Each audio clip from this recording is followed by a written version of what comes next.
ये है आवाज न्यूज नेटवर्क और आप देख रहे हैं आवाज भारतवर्ष।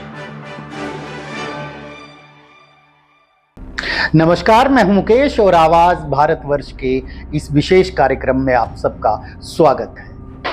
तो आइए करते हैं कार्यक्रम की शुरुआत। कार्यक्रम में बात आज देश की सबसे पुरानी पार्टी कांग्रेस की। आज बात कांग्रेस की नई हाईकमान। मैं नई हाईकमान क्यों कह रहा हूं, इसका इशारा मैंने आपको अपने पिछले एपिसोड में भी दिया था, जहां पर मैंने आपको कहा था कि अब प्रियंका संभालेंगी कांग्रेस की कमान। डिस्क्रिप्शन में उसका लिंक डाले देता हूं। अगर आपने वो एपिसोड नहीं देखा है तो एक बार नजर दौड़ाइएगा और फिर तथ्यों को परखिएगा, इशारों को समझिएगा, क्योंकि मैंने आपसे पहले ही कहा है, राजनीति में जो दिखता है वो होता नहीं है, जो होता है वो दिखता नहीं है, और इस होने और दिखने के बीच में होती है संभावना और समझौता। ऐसा ही कुछ कांग्रेस के साथ भी हो रहा है, या यूं कहें कि होने जा रहा है। जिस हिसाब से राहुल गांधी के नेतृत्व में कांग्रेस हार दर हार का सामना कर रही है, उसने कहीं ना कहीं सोनिया गांधी को भी पुत्र मोह से ऊपर उठ करके कांग्रेस के अस्तित्व को बचाने की सोचने के लिए मजबूर कर दिया है। इसीलिए मैंने पिछले एपिसोड में आपको कहा था कि अब कांग्रेस के जितने भी अपने कहने के पीछे जो कांग्रेस को सपोर्ट करते हैं, जो कांग्रेस की विचारधारा को मानने वाले लोग हैं, या जो कांग्रेस के अंदर एक परिवार के लोग हैं। इस परिवार में गांधी फैमिली ही नहीं आती है, इस परिवार में सैम पित्रोदा जैसे लोग भी आते हैं, जो कांग्रेस के अस्तित्व को कैसे बचाया जाए, कांग्रेस को कैसे आगे बढ़ाया जाए, उसके ऊपर निर्णय करते हैं। और साथ में एक ऐसी पावर, छुपा हुआ एक ऐसा समीकरण, एक ऐसी पीछे से सपोर्ट जो कांग्रेस को अपने हिसाब से चलाती है। अब आप मेरा इशारा समझ गए होंगे। सूत्रों की माने तो वहां से बिल्कुल साफ इशारा आ चुका है कि अब राहुल गांधी से धीरे धीरे कमान लेकर के प्रियंका गांधी को दे दी जाए, नहीं तो आने वाले चुनावों में कांग्रेस को फिर हार पे हार का सामना करना पड़ेगा, और कांग्रेस अपने अस्तित्व की लड़ाई कितनी देर तक लड़ पाएगी ये भी बिल्कुल स्पष्ट नहीं है। तो अब वक्त आ गया है जब कांग्रेस को बचाने के लिए प्रियंका गांधी के पास कमान को सौंपना जरूरी हो गया है। आप देखिएगा उस एपिसोड को जहां मैंने कहा था अब प्रियंका संभालेगी कांग्रेस की कमान, तब आपको समझ आएगा। और हमारी इस बात को पुष्टि दे दी, हमारी इस बात की पुष्टि कर दी कांग्रेस हाईकमान ने, सोनिया गांधी ने, जब संविधान को लेकर के संसद में चल रही बहस का नेतृत्व किया प्रियंका गांधी ने। प्रियंका गांधी के हाथ में ही कमान क्यों दी गई? इसीलिए मैंने आपको पहले ही कहा कि राजनीति में संकेत दिए जाते हैं। कांग्रेस में बदलाव किस तरीके से होगा, कांग्रेस में क्या प्लेटफॉर्म प्रियंका गांधी को दिया जाएगा, या कांग्रेस ने प्रियंका गांधी को आगे लाने के लिए क्या रणनीति तैयार की है, उसके बारे में हमने आपको बताने के लिए कहा था। और इसका पहला इशारा अब आया है भारतीय संसद से, जहां संविधान के ऊपर हो रही बहस का नेतृत्व किया प्रियंका गांधी ने। ये प्रियंका गांधी की संसद में पहली। अब आप ही सोचिए, जिस कांग्रेस के पास बड़े बड़े वक्ता हों, जिस कांग्रेस के पास बड़े अनुभवी लोग हों, उनको दरकिनार करके अगर प्रियंका गांधी से संविधान के ऊपर भाषण देने के लिए, संविधान के ऊपर वक्तव्य देने के लिए प्रियंका गांधी को आगे किया जाता है, तो इसका सीधा मतलब क्या होता है? कांग्रेस के पास शशि थरूर जैसे लोग, कांग्रेस के पास अभिषेक मनु सिंघवी और मनीष तिवारी जैसे लोग थे जो संविधान के भी जानकार हैं, और जो अपने तथ्यों के साथ भाजपा को कटघरे में खड़ा कर सकते थे, भाजपा को घेर सकते थे। लेकिन इन सबको दरकिनार करते हुए कांग्रेस ने प्रियंका गांधी को आगे किया। अब प्रियंका गांधी ने किस तरीके का भाषण दिया, किस तरीके से मोदी सरकार को घेरा, किस तरीके का अपने विचार, अपने तथ्य रखे, ये इस पे आपकी सहमति और असहमति हो सकती है। लेकिन इस कांग्रेस जिस तरीके से प्रियंका गांधी को आगे किया और जिस तरीके के संकेत दिए, चाहे उनके साथ बैठने वाले लोगों को आपने ढंग से देखा होगा। उत्तर प्रदेश से जुड़े कांग्रेस के सांसद इमरान मसूद को प्रियंका गांधी के साथ बिठाया गया ताकि वो हर फ्रेम में प्रियंका गांधी के साथ। जैसे ही प्रियंका गांधी मोदी सरकार को, भाजपा सरकार को, एनडीए सरकार को घेरने के लिए कुछ कहती थी, तुरंत इमरान मसूद टेबल थपथपाना शुरू कर देते। यह भी एक संकेत था आने वाले समय में यूपी, उत्तर प्रदेश के मुसलमानों को कि हम आपके साथ खड़े हैं।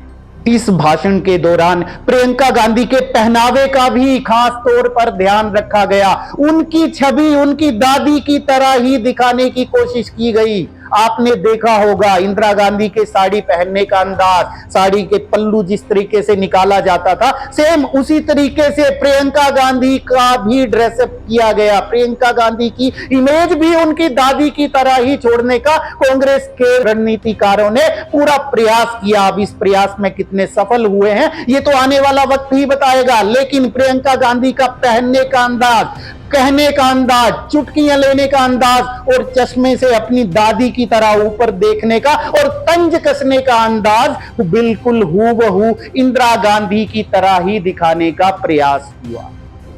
तो अब आप इस इशारे से समझ सकते हैं कि आने वाले समय में कांग्रेस की कमान धीरे धीरे राहुल गांधी से छिटक के प्रियंका गांधी के हाथों में जाने जा रही है। यह बिल्कुल साफ इशारा है कांग्रेस की तरफ से, कांग्रेस को बचाने के लिए संघर्ष कर रहे उन रणनीतिकारों की तरफ से कि सोनिया गांधी को अब पुत्र मोह छोड़ के कांग्रेस को अगर बचाना है तो प्रियंका गांधी को आगे लाना ही होगा। मैंने अपने पिछले एपिसोड में भी कहा था, जहां पर प्रियंका गांधी के पति रॉबर्ट वाड्रा ने मीडिया के सामने आकर के प्रियंका गांधी की तारीफ की। इसके अलावा कुछ ऐसे इशारे दिए जा रहे हैं। मैंने आपको पिछले एपिसोड में कहा था कि राहुल गांधी का अहंकारी नजर आना राहुल गांधी की सबसे बड़ी कमजोरी है। इसी अहंकार को दरकिनार करते हुए प्रियंका गांधी की इमेज को इस तरीके से प्रस्तुत किया जा रहा है। आपको याद है कभी वायनाड के मुद्दे को लेकर के राहुल गांधी कभी अमित शाह से मिलने गए हों? प्रियंका गांधी ने वायनाड का सांसद बनने के बाद ही वायनाड के मुद्दों को लेकर के गृह मंत्री अमित शाह के साथ मुलाकात की और उनको वायनाड की समस्याओं से अवगत कराया। ये एक और संकेत है जो बिल्कुल साफ तौर पर दिखाता है कि प्रियंका गांधी को अहंकारी नहीं दिखाना चाह रही है कांग्रेस की ये रणनीतिकारों की टोली। वो साफ तौर पर यह दिखाना चाह रही है कि प्रियंका गांधी सबको साथ लेकर के चल सकती हैं, विपक्ष से भी सामंजस्य बिठा करके आगे बढ़ सकती हैं और जहां अपनी बातों को मनवाने के लिए चाहे सरकार के साथ मिलना, उनको समस्याओं से अवगत कराने की बात हो, उसमें भी प्रियंका गांधी पीछे नहीं रहेंगी। तो इशारे दर इशारे आना शुरू हो गए हैं। प्रियंका गांधी के लिए कौन सा प्लेटफॉर्म तय किया गया था, वो प्लेटफॉर्म में प्रियंका गांधी की लॉन्चिंग धीरे धीरे करके होने जा रही। आप इशारों को समझिए, आप तथ्यों को देखिए, आप खुद पाएंगे कि प्रियंका गांधी राहुल गांधी से इस रेस में, इस सत्ता की लड़ाई की रेस में आगे बढ़ने जा रही है, क्योंकि कांग्रेस पार्टी को यह भली भांति पता है कि राहुल गांधी के नेतृत्व में 89 हार अब तक कांग्रेस देख चुकी है और आने वाले दिल्ली विधानसभा चुनावों में भी पार्टी की स्थिति आंतरिक सर्वे के अनुसार कोई बहुत अच्छी नहीं है, यानी कि 90 का आंकड़ा राहुल गांधी अपनी हार का पार करने जा रहे हैं दिल्ली विधानसभा चुनाव में। तो ऐसे में अब कांग्रेस राहुल गांधी से तंग आ चुकी है। कांग्रेस के रणनीतिकार राहुल गांधी को आगे ला ला करके परेशान हो चुके हैं। लॉन्चिंग पर लॉन्चिंग, लॉन्चिंग पर लॉन्चिंग, लॉन्चिंग पर लॉन्चिंग करके राहुल गांधी को जितना भी रिलॉन्च करने की कोशिश की जाती है, अंत में निराशा ही हाथ लगती है, क्योंकि राहुल गांधी कब क्या कह देंगे जिससे उनकी फजीयत हो जाएगी, इसका अनुमान लगा पाना किसी के लिए भी मुमकिन नहीं। राहुल गांधी होमवर्क करके नहीं आते, इसीलिए अपनी फजीहत करवाते हैं। हालांकि प्रियंका गांधी के भाषण में भी कोई ऐसे तथ्य सामने नहीं आए जहां पर वो घेर सकती थी मोदी सरकार को। वो तथ्य प्रियंका गांधी की स्पीच से भी गायब रहे, लेकिन फिर भी प्रियंका गांधी ने अपनी दादी के अंदाज को कॉपी करने की कोशिश की, जिसमें आप कह सकते हैं कि कांग्रेस अपने एक मुद्दे, एक प्रण को आगे ले जाने के लिए सफल हुई, जिसको लेकर के उन्होंने प्रियंका गांधी को आगे बढ़ाया था। वो संदेश उन्होंने अपने कांग्रेस के कार्यकर्ताओं को दे दिया कि अब प्रियंका गांधी की बारी है और प्रियंका गांधी आप सबके साथ मिलकर के, और खासकर टारगेट किया है उत्तर प्रदेश को। उत्तर प्रदेश के मुसलमानों को, यानी अखिलेश यादव को अब चिंता करनी होगी, क्योंकि उत्तर प्रदेश कांग्रेस की रणनीति में 2029 के लिए सबसे पहले आने वाला है। तो अब आप कह सकते हैं कि अखिलेश बाबू की भी, अखिलेश यादव की भी नींद हराम होना तय है। और वैसे भी कहते हैं, मुलायम सिंह बार बार कहते थे कि कांग्रेस को कभी अपना घर नहीं दिखाना, नहीं तो कांग्रेस अपने आप के घर पे ही कब्जा कर जाएगी। और ये गलती अखिलेश यादव पिछले लोकसभा चुनाव में कर चुके हैं। कांग्रेस को यह पता लग चुका है कि अखिलेश यादव के साथ अगर दलित जुड़ा, अगर अखिलेश यादव के साथ मुसलमानों ने एक तरफा वोटिंग की, तो उसमें कांग्रेस का भी कहीं ना कहीं बहुत बड़ा हाथ था। और इसका खमियाजा अब विधानसभा चुनाव में अखिलेश यादव को भुगतना पड़ा, जब उनके परिवार की 2 सीटें, 2 विधानसभा सीटें उपचुनाव में योगी आदित्यनाथ उनके हाथ से निकाल के ले गए। इन आंकड़ों को देखकर कांग्रेस उत्साहित नजर आ रही।